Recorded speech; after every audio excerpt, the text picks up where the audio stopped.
네, 안녕하세요. 오늘은 시편 1편에 대하여 살펴보고자 합니다. 시편 1편은 나머지 모든 시편의 제목과 같은 역할을 하는 것입니다. 여러분들이 다 아시는 말씀이니까 이 말씀에 대하여 오늘 살펴보고자 합니다. 복 있는 사람은 악인들의 꾀를 따르지 아니하며 죄인들의 길에 서지 아니하며 오만한 자들의 자리에 앉지 아니하고 오직 여호와의 율법을 즐거워하여 그의 율법을 주야로 묵상하는도다. 그는 시냇가에 심은 나무가 철을 따라 열매를 맺으며 그 잎사귀가 마르지 아니함 같으니 그가 하는 모든 일이 다 형통하리로다. 악인들은 그렇지 아니하며 오직 바람에 나는 겨와 같도다. 그러므로 악인들은 심판을 견디지 못하며 죄인들이 의인들의 모임에 들지 못하리로다. 무릇 의인들의 길은 여호와께서 인정하시나 악인들의 길은 망하리로다. 아멘. 시편 1편은 복이라고 하는 단어로 시작합니다. 유대인들이 포로로 잡혀가서 그들이 고민한 것은 우리에게는 하나님의 집 성전도 있고 또 하나님의 말씀도 있고 또한 하나님의 그 제사를 집례하는 제사장들도 있는데 왜 우리가 멸망했는가를 고민하게 됩니다.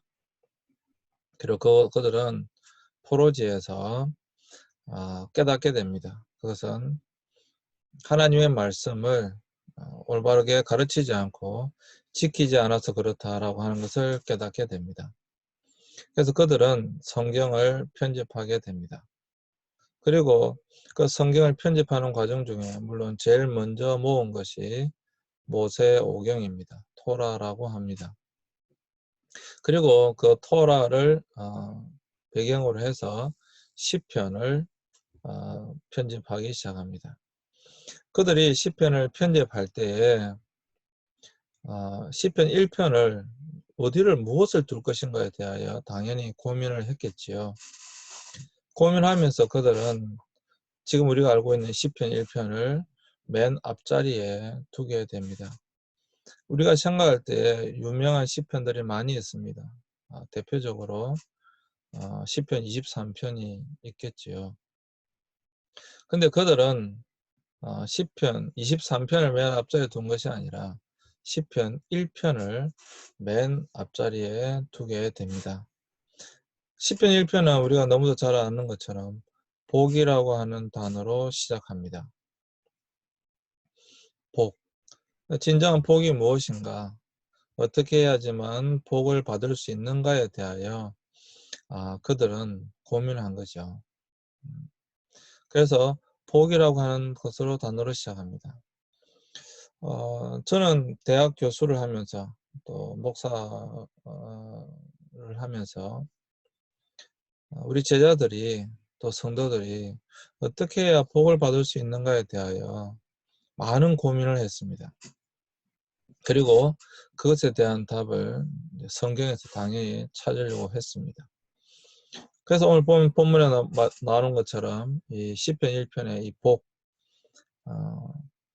이 시편 1편이 말하는 복이 무엇인가, 어떻게 해야지만이 우리가 복을 받을 수 있는가에 대하여 저는 생각하게 되어진 것입니다.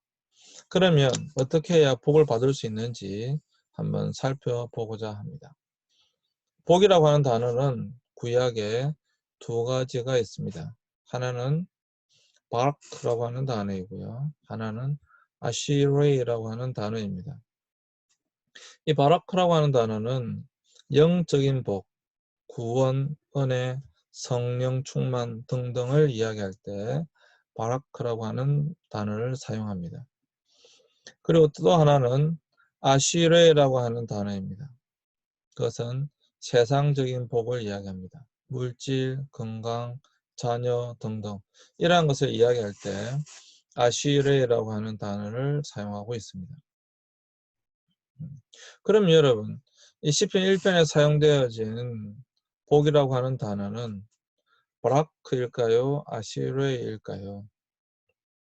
제가 이 질문을 하면 대부분의 성도들은 이 복은 바라크라고 대답을 합니다.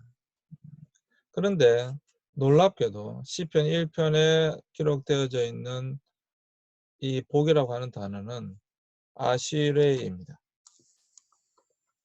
아시레이. 세상적인 복을 이야기합니다. 제가 방금 말씀드린 것처럼 영적인 복이 아니라 세상적인 복, 물질, 건강, 자녀 이러한 복을 뜻하는 단어입니다. 시편 1편을 여러분들이 히브리 성경으로 보시면 아시레이라고 하는 것을 아실 수가 있습니다. 아시레이입니다. 그렇다고 한다면 우리가 생각하는 영적인 복이 아니라 세상적인 복을 받는 것도 어떻게 해야지만 받을 수 있느냐라고 하는 것입니다. 어떻게 해야지 우리가 보고 있는 물질이나 건강이나 자녀나 이러한 복을 받을 수 있는가? 사랑하는 여러분, 우리는 분명 여러분 이러한 축복이 필요합니다. 우리가 왜 그런 복을 필요합니까? 당연히 영적인 복이 더 많이 필요하죠 라고 여러분들은 저에게 반문하실 수도 있을 것입니다. 근데 여러분 우리도 분명히 이러한 복이 필요합니다. 이것을 무시해서는 안 됩니다. 이러한 복이 필요합니다. 그렇다고 한다면 이 복을 받으려면 어떻게 해야 할까요? 성경이 그것을 이야기해주고 있습니다. 이 아슈레라고 하는 단어의 원어가 뭐냐면 아수아르입니다. 한번 따라해보세요. 아수아르입니다. 이 아수아르라고 하는 단어의 뜻이 무엇인가 하면 똑바로 길을 걷다입니다. 아수아르라는 단어의 뜻은 똑바로 길을 걷다. 그렇다고 한다면 여러분, 복 있는 사람은 어떤 사람일까요? 똑바로 길을 걸어가는 사람입니다.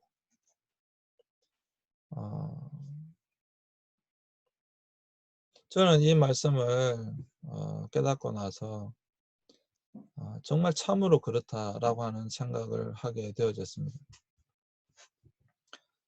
복 있는 사람은 똑바로 길을 걸어가는 사람입니다. 많은 목사님들이나 많은 유명한 사람들이 왜 지금 이렇게 많은 문제를 일으키고 있는가? 지금 한국교회가 왜 개독교라고 하는 욕을 얻어먹고 있는가? 이거는 제가 생각할 때 첫 번째는 분명 목회자들의 책임이다라고 저는 생각합니다. 이건 전 분명히 목회자들의 책임이라고 생각합니다. 그 목사님들도 처음에 주의 종으로 부르심을 받고 목회자의 길을 가려고 할 때 다 분명히 아우글자 빈들에도 복음 들고 간다라고 하는 마음으로 했을 것입니다. 내 영혼이 은총 입어 중한 재진 뽑고 보니 슬픔만 이 세상도 천국으로 한다. 그러한 마음으로 다들 목회를 시작했을 것입니다. 그런데 그분들은 끝까지 똑바로 길을 걸어갔다고 한다면 참으로 다 복 있는 사람이었을 텐데 안타깝게도 끝까지 똑바로 길을 걸어가지 못한 것입니다. 그렇다고 한다면 여러분, 우리는 분명히 똑바로 길을 걸어가고 싶은데 이 똑바로 길을 걸어가는 것을 방해하는 것들이 있다고 하는 것입니다. 그것이 바로 오늘 시편 1편에 나오는 악인의 꾀, 죄인의 길, 오만한 자의 자리입니다. 이러한 것들이 우리를 유혹하고 있는 것입니다. 복 있는 사람은 악인의 길을 쫓지 아니하며 죄인의 길을 서지 아니하며 오만한 자의 자리에 앉지 아니하고. 그러니까 여러분, 복이라고 할 때 복은 이런 것이다, 복은 이렇게 해야 된다라고 하는 것보다 가장 먼저 말씀하고 있는 것이 무엇인가 하면 복 있는 사람이 되기 위해서는 이렇게 해서는 안 된다라고 하는 것이 먼저 나오는 것입니다.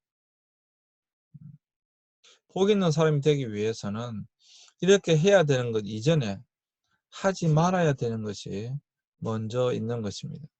그것이 바로 무엇인가? 우리를 유혹하는 것들을 이겨낼 수 있어야 된다고 하는 것입니다. 방금 말씀드린 것처럼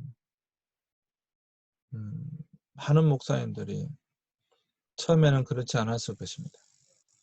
분명히 그분들은 주의 종으로 부르심을 받고 똑바로 길을 걸어가려고 하셨을 것입니다.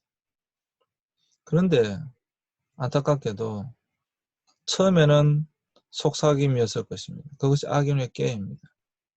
그런데 우리가 잘 아는 것처럼 그 속삭임에 넘어가면 죄인의 길에 들어서게 됩니다. 그리고 이제 완전히 그 자리에 앉아버리고 말게 되는 것입니다. 지금 한국교회의 문제는 누구의 문제일까요? 성도들의 문제일까요? 물론 성도들도 분명히 문제가 있습니다. 전혀 문제가 없다 이렇게 말씀드리려고 하는 것은 아닙니다. 그러나 한국교회의 문제는 분명히 목회자들의 책임이 훨씬 크다라고 저는 분명히 생각합니다. 그러면 왜 그러는가? 똑바로 끝까지 길을 걸어가야만 하는데 그 똑바로 길을 걸어가지 못했기 때문에 그렇다라고 저는 생각합니다. 여러분 잊지 마셨으면 좋겠습니다. 복 있는 사람은 끝까지 똑바로 길을 걸어가는 사람입니다. 그런데 우리를 유혹하는 것이 있습니다. 그것이 바로 오늘 시편 성경이 이야기하고 있는 시편 1편에 우리에게 말씀하고 있는 악인의 꾀, 죄인의 길, 오만한 자의 자리입니다. 복 있는 사람은 하지 말아야 할 것을 하지 않는 사람이 복 있는 사람입니다. 복 있는 사람은 그 유혹을 이겨내고 끝까지 똑바로 길을 걸어갈 수 있는 사람입니다. 그러면 그 다음에 이제 복은 끝까지 길을 똑바로 걸어가는 것인데 우리를 방해하는 것들이 너무도 많습니다. 그래서 복 있는 사람은 똑바로 그런 유혹을 이겨내고 길을 걸어가는 사람입니다. 그럼 우리가 어떻게 해야 똑바로 길을 걸어갈 수가 있을까요? 어떻게 해야지만이 똑바로 길을 걸어갈 수 있을까요? 성경은 이렇게 말씀하고 있습니다. 여호와 율법을 즐거워하여 그 율법을 주야로 묵상하는 자라고 말씀하고 있습니다. 그래서 복 있는 사람은 여호와 율법을 즐거워하여 그 율법을 주야로 묵상하는 자입니다. 무슨 말인가 하면 우리가 똑바로 길을 걸어가게 하는 그 힘이 어디로부터 나오는가 하면 그것은 바로 하나님의 말씀으로부터 나온다라고 하는 것입니다. 여러분 모두는 이제 목회자의 길을 가겠다고 신학대학원에서 공부하는 사람들입니다. 한번 자기 자신에게 질문해 보시기 바랍니다. 여러분들은 성경을 몇 번 읽으셨습니까? 창세기부터 요한계시록까지 여러분들은 몇 번 읽어보셨습니까? 몇 번 통독하셨습니까? 제가 이렇게 집회를 가보면 저는 인도 선교사였기 때문에 인도에서 집회할 때도 마찬가지고요. 해외에서 이렇게 집회를 하다 보면 꼭 그곳에 있는 성도들에게 혹은 또 목회자들에게 질문해 봅니다. 여기서 성경을 100번 이상 읽은 사람 손 들어봐라. 질문해 보면 아무도 없습니다. 계속 내려오겠죠. 50번, 10번. 근데 한 번이라도 성경을 다 읽어본 사람 손 들어봐라 그러면 앞줄에 앉아있는 두세 명 정도 손을 듭니다. 누구겠습니까? 예, 목사들입니다. 그 목사들이 성경을 한두 번 다 통독해봤다고 자랑스럽게 그래도 손을 드는 것입니다. 참으로 우스운 것이지요. 목사가 돼서 성경을 한 번 다 읽어봤다고 손을 든다라고 하는 것은 여러분 굉장히 부끄러운 것입니다. 여러분들은 성경을 몇 번 통독해 보셨는지 질문해 보시기 바랍니다. 그리고 성경을 여러분 많이 읽으셔야 합니다. 저는 제가 20대 때 젊었을 때 정욕을 이기지 못해서 무엇을 했느냐 하면 학교 수업이 마치면 밤 한 10시나 11시경에 교회로 갔습니다. 교회로 가서 교회에서 혼자 철야를 했습니다. 혼자 교회에서 자면서 교회에서 밤에 할 게 없잖아요. 아무도 없으니까. 그래서 성경을 통독하기 시작했습니다. 성경 속독 테이프를 두고 그 성경을 들으면서 성경의 한글 성경이죠. 밑줄을 그으면서 통독을 했습니다. 그리고 그 이후로 제가 미국을 가든 인도를 가든 항상 저는 성경을 통독했습니다. 계속해서 성경을 읽었습니다. 한글 성경뿐만 아니라 영어로도 NIV 성경만 하더라도 제가 수십 번은 읽었습니다. 최소한 영어 성경으로. 사랑하는 여러분, 여러분들은 성경을 많이 읽으셔야 합니다. 저는 20대 때 혼자 성경을 읽었지만 한글 성경으로 통독을 10번을 넘어갔을 때 성경이 보이기 시작했습니다. 물론 그 이후에 신학을 MDB, THM, PhD를 하면서 훨씬 더 저의 지식은 넓어졌습니다. 그건 당연한 것이죠. 그리고 훨씬 깊어졌습니다. 그러나 그 전에 무엇이 있었느냐 하면 성경을 많이 읽었다고 하는 것입니다. 그리고 제가 대학 다닐 때 학교에 가면 제일 먼저 한 것이 무엇인가 하면 성경을 4권을 펼치고 큐티를 했습니다. 한글 성경 2권, 영어 성경 2권. 그때 개혁 성경이죠. 개혁 성경하고 현대어 성경. 그다음 NIV하고 리빙 바이블. 이 4권의 성경을 펼치고 큐티 본문을 적었습니다.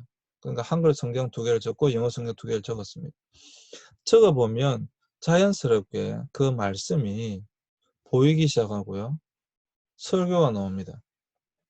제가 20대 때 저는 뭐 아무것도 아니었지만 그냥 평신도 청년이었지만 그때도 일주일에 설교를 4번 했습니다. 제가 고등학교에 찾아가서 고등학생들 그 저녁 밥 먹는 시간에 그들을 위해서 말씀을 전했어요. 그게 25살 때부터입니다. 여러분 말씀을 많이 읽으셔야 됩니다. 복 있는 사람은 율법을 즐거워하여 하나님 말씀을 즐거워하여 그 말씀을 주야로 묵상하는 사람입니다. 여러분들은 모두 목회자가 되겠다라고 하시는 분들입니다. 여러분들이 얼마나 여러분들이 말씀을 많이 읽고 있는지 스스로에게 질문해 보셔야 됩니다. 그리고 지금도 여러분들이 큐티를 잘하고 계신지 질문해 보셔야 됩니다. 우리 셋째 아이가 고등학교 때 지금 대학교 3학년인데요. 고등학교 때 타지에서 학교를 다녔습니다. 그 아이가 전화를 해서 아빠 내가 그 교회를 다니고 있는데 영적으로 채워지지가 않아요 라고 고민을 이야기했습니다.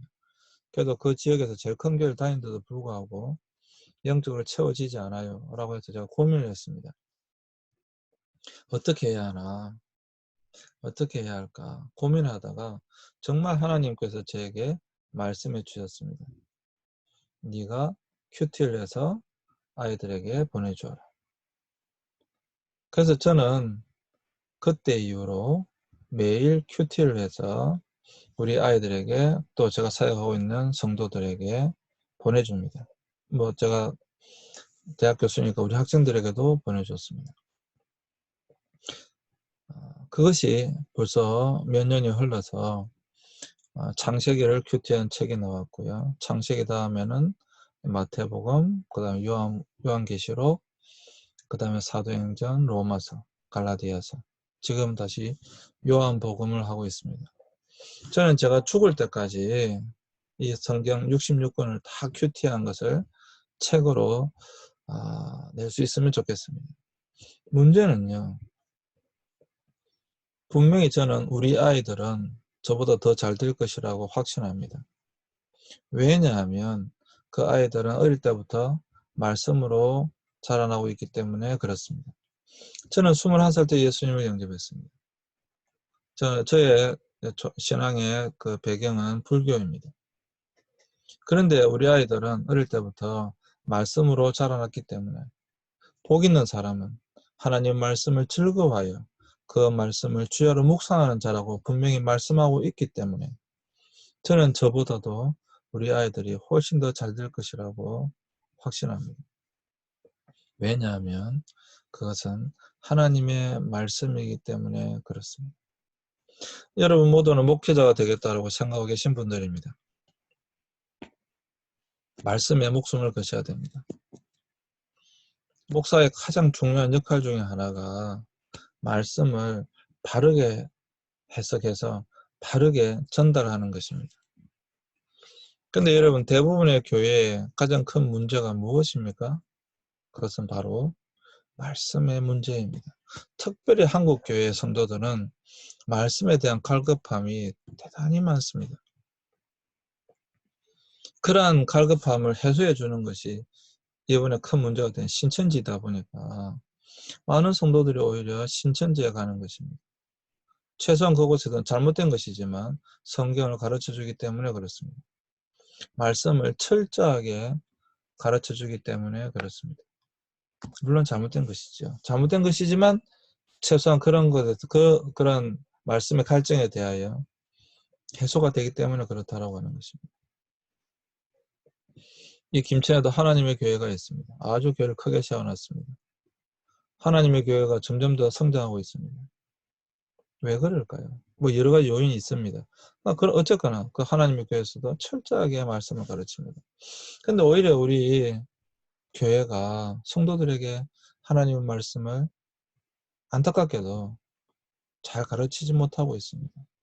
특별히 목사님들의 그 설교가 성도들에게 잘 전달이 되지 못하고 있습니다.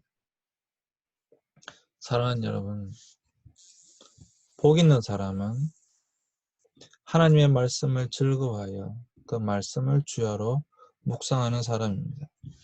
우리가 목회자가 되겠다고 하는 저와 여러분들은 이것을 꼭 명심해야만 합니다.